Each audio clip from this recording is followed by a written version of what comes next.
کیا تسبیح تراویح شرعن ثابت ہے؟ تراویح تسبیح جو ہر 4 رکعت کے بعد پڑھی جاتی ہے کیا یہ ثابت ہے اور اس کا پڑھنا کیسا ہے؟ رضوان طلگن سے. یہ جو 4 رکعت تراویح کے بعد پڑھتے ہیں نا سبحان ذی الملکوت والجبروت، اس طرح کی کوئی لمبی چوڑی دعا ہے، یہ کہیں بھی ثابت نہیں ہے. لوگ اس کو چونکہ سنت سمجھنے لگے ہیں تو اس لیے اس کو چھوڑ دینا چاہیے. تو 4 رکعتوں کے بعد کچھ بھی ثابت نہیں ہے، بیٹھے رہیں خاموش بیٹھے رہیں، کوئی بھی ذکر کر لیں، کچھ بھی نہ کریں، دعا مانگ لیں، سب جائز ہے. تراویح پڑھا کر معاوضہ لینا، حافظ کا تراویح کا معاوضہ لینا کیسا ہے؟ عرفان پٹیل، جگہ نہیں بتائی کہاں سے.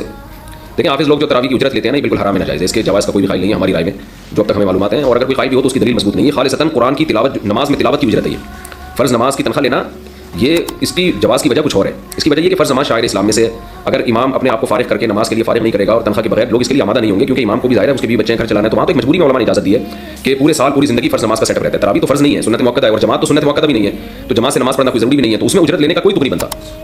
اور نہ قاری صاحب جو ہے جو حافظ قرآن پڑھانے والا ہے وہ اتنا یعنی بڑی قربانی دے رہا ہوتا ہے کہ اس کو یعنی اپنے کاروبار چھوڑ کر اور بزنس چھوڑ کر وہ آپ کو ٹائم دے رہا ہے سال میں ایک دفعہ، اور اس میں بھی اس کا اپنا فائدہ زیادہ ہوتا ہے. جب وہ قرآن پڑھائے گا تو اس کا اپنا قرآن بھی ریوائز ہوگا.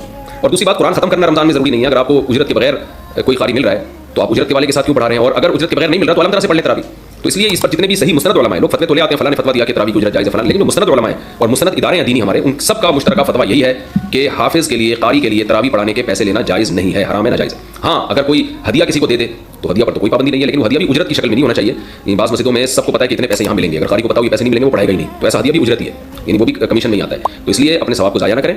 اگر کوئی قاری تراویح پڑھانے کی اجرت لیتا ہے یا وہ ہدیہ لیتا ہے، لیکن ہدیہ اجرت ہی کے طور پر ہے. اس کی دلیل یہ ہے کہ اگر اس کو یہ بتا دیا جائے کہ آپ کو ہماری مسجد سے کوئی گفٹ نہیں ملے گا تراویح کی، تو پھر دیکھیں وہ پڑھاتا ہے کہ نہیں پڑھاتا. اگر پھر بھی پڑھاتا ہے اس کا مطلب دل سے پڑھا رہا ہے، اور نہیں پڑھاتا ہے اس کا مطلب اس کے پیش نظر ثواب نہیں ہے بلکہ یہ پیسے ہیں. تو علماء نے لکھا ہے کہ اگر کوئی قاری حافظ تراویح پڑھانے کے باقاعدہ پیسے لیتا ہے اور آپ کو پتہ ہے کہ پیسے نہیں دیے تو یہ تراویح نہیں پڑھائے گا، تو ایسا شخص کے پیچھے، ایسے قاری کے پیچھے تراویح پڑھنا بھی جائز نہیں ہے. پھر